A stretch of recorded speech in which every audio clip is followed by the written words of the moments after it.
Hi Bulldogs, welcome to BHS-TV, the continued at-home edition. Here are your announcements for today, Wednesday, October 7th, 2020.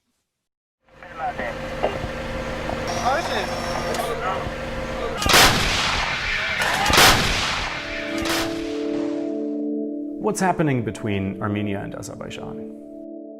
During the last week of September, renewed fighting between Armenia and Azerbaijan began, with more than 100 civilians and soldiers killed. It's the worst outbreak of fighting in the region since the 1990s. Early in the morning, around 7 a.m., the Azerbaijani forces launched a large-scale aggression, including missile attacks. This region, that's located near Turkey and Iran, has been volatile for the last 3 decades. Both countries have again and again engaged in a cycle of provocation and retaliation. What's the history behind this conflict? The tense relationship between the two countries dates decades, and it's centered around the breakaway region of Nagorno-Karabakh. Even though that enclave has a predominantly ethnic Armenian population, it was controlled by Azerbaijan throughout the Soviet era. In 1988, those tensions began to boil over when the enclave tried to unite with Armenia.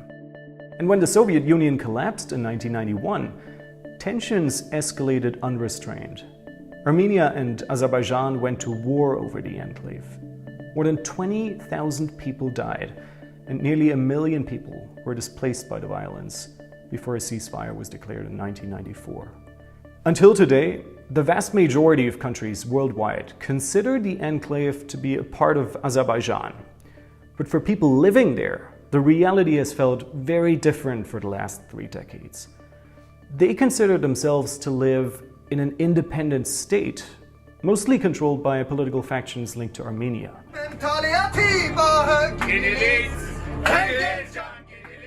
What's different this time? Armenia claims the latest fighting was triggered by an Azerbaijani attempt to regain partial control over the enclave. What's different this time, in comparison with prior clashes, is that the violence has raised fears of a full-blown military escalation, and in the worst case, of a regional conflict. Foreign Minister and I also addressed the conflict in Nagorno-Karabakh, where both sides must stop the violence. Despite calls for a ceasefire, and unlike in previous instances, neither of the two sides seem willing to back down. Why are there concerns over a broader escalation? Azerbaijan hopes it can count on the support of Turkey, which, just like the United States, is a member of the NATO alliance. It's unclear how much support Turkey is already providing or how far it's really willing to go. On September 29, Armenia accused Turkey of shooting down one of its planes, but Turkey has denied those allegations. Turkey and Armenia have no official diplomatic ties. It's the result of long-standing tensions, including over Turkey's resistance to acknowledge the 1915 Armenian genocide. Meanwhile, Russia has relations both with Armenia and Azerbaijan, and has helped to mediate prior ceasefires in the region. But Russia has also been accused of indirectly stoking tensions between the two countries in the past. And it has engaged in multiple proxy conflicts with Turkey in recent years. Some analysts fear that a prolonged conflict in the South Caucasus may result in Russia siding with Armenia.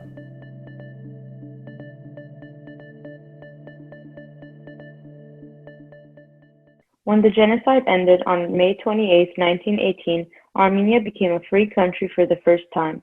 In 1920, 2 years later, the Soviet Union took over Armenia, and to appease Turkey, the Soviet Union took Armenian land and gifted it to them.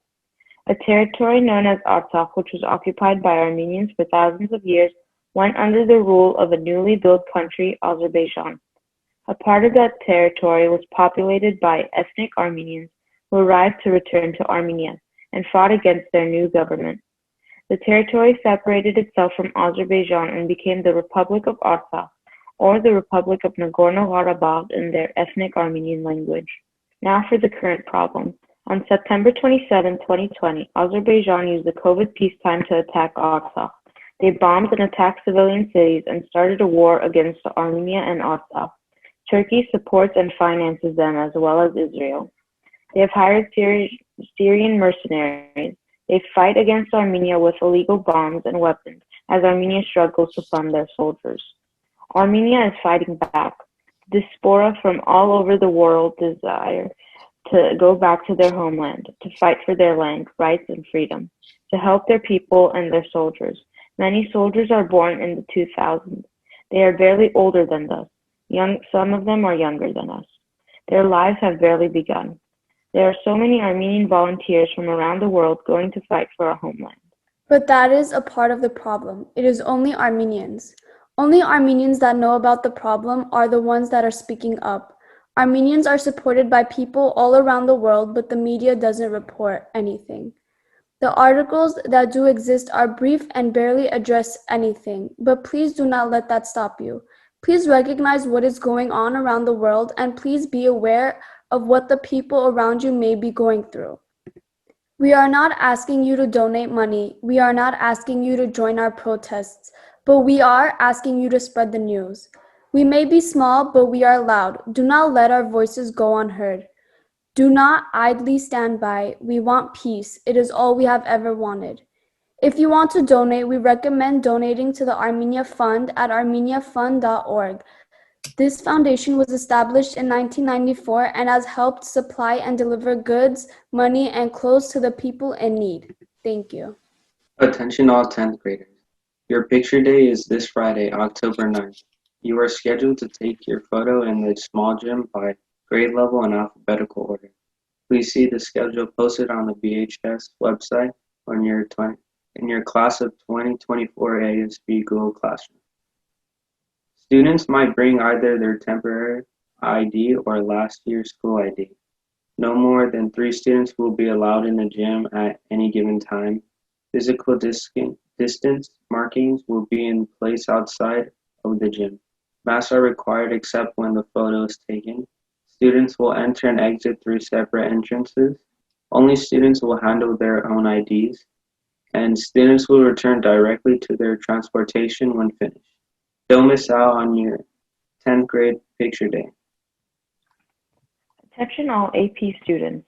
AP exams are now available for purchase through the BHS website. The exam price is $95 and you must sign up for a College Board account. Join your class and select the test you will be taking. If BHS does not receive your payment by November 11th, you will have to pay a late fee of an additional $40 per exam. This fee is charged by the College Board and cannot be waived. The link for purchasing AP exams is live now. Please check the BHS website for more detailed information and the link to purchase. The deadline high school juniors need to know about the application date for the student member position on the California State Board of Education is fast approaching. Representing 6.2 million students, this is the most powerful role that a high school student can play in California government. It's a full seat at the table in the room where it happened. Check out the student member application brochure on the cdc.ca.gov website and apply now. The deadline is this Thursday, October 8th. Attention to all artists, photographers, writers, filmmakers, dancers, musicians, or any student who would like to try their hand at one of these disciplines. This is a great place to share your art. The annual PTSA Reflections competition is this month. This year's theme is I Matter Because, and the deadline is Monday, October 26th at 6 p.m. for all submissions. For more information, instructions, and applications, please email burbankhighreflections@gmail.com. Seniors, many colleges are offering online virtual meetings and the information sessions like the Cal State, Caltech, UCLA, the University of Alabama, Hampton University, Howard University, Morehouse College, and North Carolina State are all having Zoom meetings this week. And the University of Chicago and CSUN are having meetings the preview day next week. Please check out the ASB Google Classroom class of 2021 for all the details.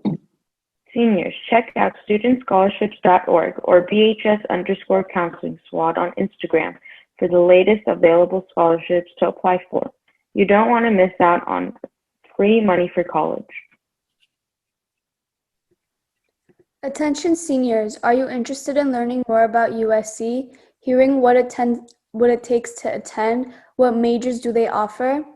USC is hosting a virtual tour on Friday, October 3rd, 2020 at 2 p.m.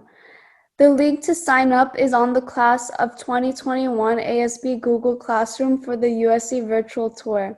Once you complete the registration link, it will then automatically generate email reminders both 2 and 1 week out, along with the password-protected link to join the session. Attention Class of 2021 seniors. Please make sure you have an appointment booked with White Studios to have your senior portraits taken. The deadline to make an appointment is December 1st. If you don't have your appointment scheduled by then, you will not be included in this year's 20 to 21 Momentous Yearbook. Do you need homework help? Projects Teen is a virtual nonprofit tutoring program that provides free tutoring for a wide range of high school student subjects from Monday to Thursday every week. Their trained tutors will provide specialized one-on-one tutorings to ensure that you will gain a full understanding in order to thrive academically. Learn more at projectteenteach.org or email projectteenteach@gmail.com. Now it's time for your ASB update. This week is Spirit Week. Today it's Bling Day, so post your dream luxury items. Tomorrow it's Throwback Thursday, so make sure to post a picture of your younger self. And lastly, on Friday, show us your favorite mask by posting a picture on Instagram. Make sure to tune into the ASB Instagram to see everyone who participated in the Spirit Week this week. Our Instagram is at BHS Bulldogs ASB. And that's it for your ASB update. Okay, Bulldogs, that's it for today's BHS TV video announcements, the continued at-home edition. On behalf of the cast and crew of BHS TV, thank you for watching. And always remember, even in a pandemic, it's still great to be a Bulldog.